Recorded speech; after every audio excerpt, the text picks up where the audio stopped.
The Sherman family of tanks is one of the most extensive ones in War Thunder. It includes a wide range of models from the classics to some highly unconventional units. The Israeli M-51 is arguably among the most unique Shermans out there. Its first standout feature is actually tied to the game mechanics, not to its performance. The M-51 is the only starting tank in the Israeli tech tree that requires no research. It's basically a reserve vehicle, only on rank 4. That's why it enjoys a unique ability that allows you to spawn this tank up to 3 times in a single battle with no backups. It's extremely useful if you're still working your way towards creating a new lineup.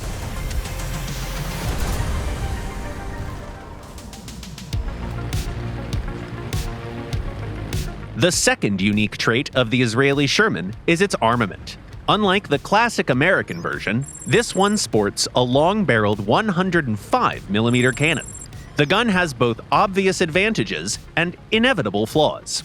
Let's start with the former. The main perk of this new cannon is powerful heat shells that can penetrate up to 400mm of armor. At this battle rating, it's more than enough for any possible encounter. Even if you stumble upon a target with the best armor to be found at this rank, you don't need to look for weak spots. The shell has enough pen rate to pierce any area. It's not a miracle round, though, because the post-penetration effect of its shaped charge is pretty modest. That's why your best bet is aiming for the ammo racks, even when they're protected by the thickest armor plates. On the plus side, having heat shells as the main type allows you to skip switching to HE rounds when meeting light vehicles, something American Shermans need to do quite often. When you only have a single main ammo type, your life is much easier. This makes for an unusual situation. The Israeli gun works best against either opponents with the thickest armor or against light vehicles. In all other situations, it's probably worse than the classic 76mm gun. The M-51 has a slower reload, worse depression angles, and, most importantly, it lacks a vertical stabilizer, which is one of the best advantages the American Shermans bring to the battlefield. Its mobility is also far from perfect. A 460 horsepower engine has a hard time driving a 40-ton machine. Acceleration-wise, the Israeli Sherman feels more like a heavy tank.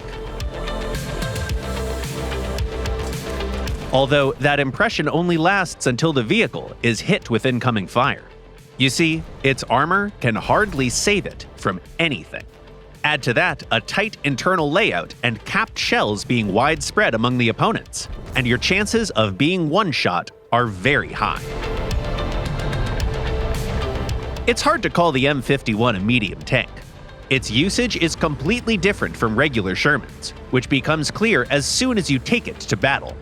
This vehicle is closer to tank destroyers, and it's a good idea to treat it accordingly. But if you learn its pros and cons, you can unlock the full potential of its gun.